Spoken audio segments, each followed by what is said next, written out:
Bordel la queue.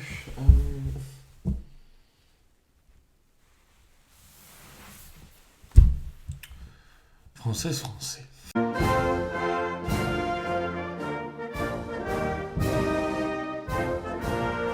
Française, français, madame, monsieur, jeunes et moins jeunes, fumeurs, non-fumeurs, et à tous nos compatriotes, bienvenue à cette allocution exceptionnelle de grande envergure portant sur le douloureux, le fastidieux, l'alambiqué problème du coronavirus et de sa propagation. Safart, à terme de cette première semaine de quarantaine, et au vu de l'actualité récente, c'est en ce mercredi 18 mars, dimanche 22 mars, que je m'adresse à vous. À qui? À toi, à nous, peuple français. En le nom de notre gouvernement. Gouvernement qui, comme vous le savez déjà, se donne corps et âme, bec et ongles pour assurer le maintien de la vie, enfin ce qu'il en reste, de notre grande nation. Peut-être l'avez-vous remarqué, notamment si vous êtes sous respirateur artificiel à l'heure où je vous parle, nous sommes tous, dès à présent, sous le joug et la menace de l'envahisseur chinois, qui risque de condamner la plupart d'entre vous, entre nous soit dit. En ces temps de crise, et malgré la naissante inquiétude dans le cœur des Français, j'en appelle alors à votre courage, votre force d'esprit pour ne céder à aucun moment et sous aucun prétexte à la panique. Nous sommes en guerre. À la suite de cette annonce, le Premier ministre, l'ensemble du gouvernement, ainsi que le président de la République Emmanuel Macron, bien qu'il ait fui le territoire dans la nuit et soit pour l'instant injoignable, Je vais aller faire mon petit tour avec ma chienne. nous réattellerons en continu et sans aucun répit à la lourde tâche que va être le déploiement de toutes les infrastructures nécessaires à la survie, certes peu probable, mais tout de même éventuelle, de la race humaine. Là encore, il vous sera inévitablement demandé, Françaises, Français, de ne pas flancher sous le poids et la pression grandissante dans nos chaumières. Je vous ai dit qu'on était en guerre, ouais. Bien que la situation ait largement été relayée par les divers médias internationaux, nous avons pu constater, et le tout avec effroi, je raconte après, ce week-end encore, les rues de Paris étaient pleines, les bars remplis, les restaurants complets. Bah je vous félicite pas. Pour la peine, vous êtes tous, et jusqu'à nouvel ordre, privés de sortie. Vive la République! Françaises, Français, Gauloises, Gaulois, je me permettrai de vous rappeler une nouvelle, et je l'espère, dernière fois, les différentes mesures qu'engendre cette quarantaine que nous devons prendre, tenir et appliquer avec assiduité pour le salut de tout à chacun. Ça a été compliqué cette phrase. Nous les avons réunis sous 4 points très simples que je vais vous énoncer, mais que vous avez surtout intérêt à retenir. A. Comme adopter les différents réflexes sanitaires visant à freiner la propagation du virus, tels que régulièrement vous laver les mains et quotidiennement avaler un shot d'alcool à 90. C. Pour confinement. Les deux du fond qui auraient toujours pas compris de quoi on parle. A. Comme s'attendre à ce qu'Éric Zemmour remette tout sur le dos des musulmans. Et finalement, B. Pour bienvenue chez les ch'tis.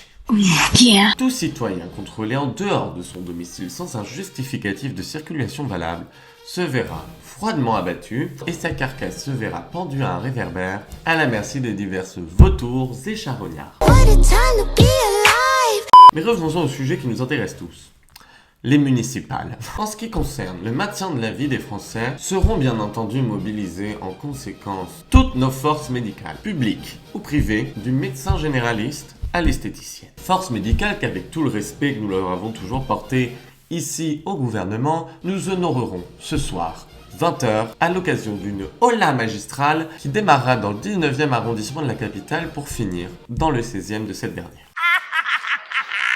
Mais ce n'est pas tout. Nous nous engageons également, au vu de la situation plus que critique, et après avoir entendu, écoutez, leur beuglement de détresse, à leur fournir, en conséquence, et sans la moindre limitation, un maximum de good vibes. Nos services de soins, essayant déjà tant bien que mal de garder la tête hors de l'eau, je vous invite à ne solliciter le 15 qu'en cas d'extrême urgence. Si l'un de vos aînés se met subitement et frénétiquement à cracher du sang dans les rideaux en lin du salon, la situation exigera peut-être à ce moment-là l'intervention d'un professionnel de santé. Tout dérangement et déplacement inutile de nos services de soins se verra sévèrement puni d'une amende à hauteur de 453 €, suivi de votre exécution immédiate.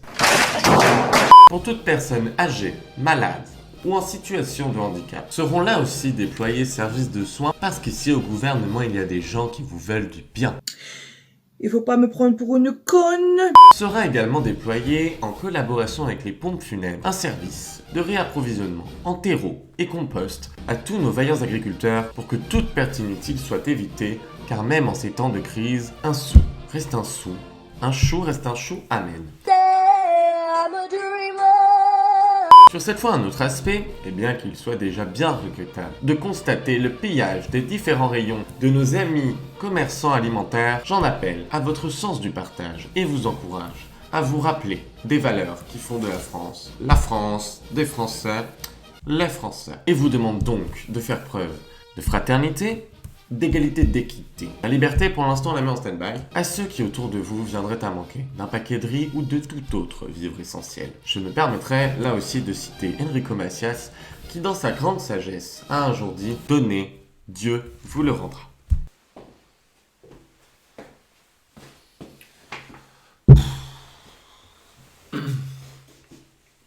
Oh, vous êtes encore là? Vous m'excuserez, j'étais parti me couler un café et me repoudrer le nez dans le salon doré pendant que Brigitte et Benalla s'embrouillaient dans le fond. Pour vous dire qu'à l'Elysée, on se fait pas chier. Je disais donc, de toute manière, vu l'oseille qu'on va claquer en forces armées pour vous tenir à carreau, il va pas rester grand chose pour vous faire tous bouffer. Là est peut-être donc l'occasion de commencer une sèche et de devenir, comme le dit si bien l'adage populaire, énorme et sec, boum. Nous ne prétendons pas que ce sera facile, ni que les jours les plus difficiles soient derrière nous. Régulièrement, contactez vos aînés, remettez-vous au sport, arrêtez de fumer, apprenez une nouvelle langue avec Babel. Et pourquoi ne pas également investir ce temps en lisant, en chantant, en riant avec la vie, bordel. I'm about to beat this bitch up. Mais aussi, pour vous remettre à vos passe-temps et hobbies favoris, comme, que sais-je, l'écriture, le scrapbooking ou la GRS. C'est justement pendant qu'il était confiné qu'Isaac Newton rédigea l'universelle loi de la gravitation. Peut-être qu'à la fin de ces 3 semaines, l'un de vous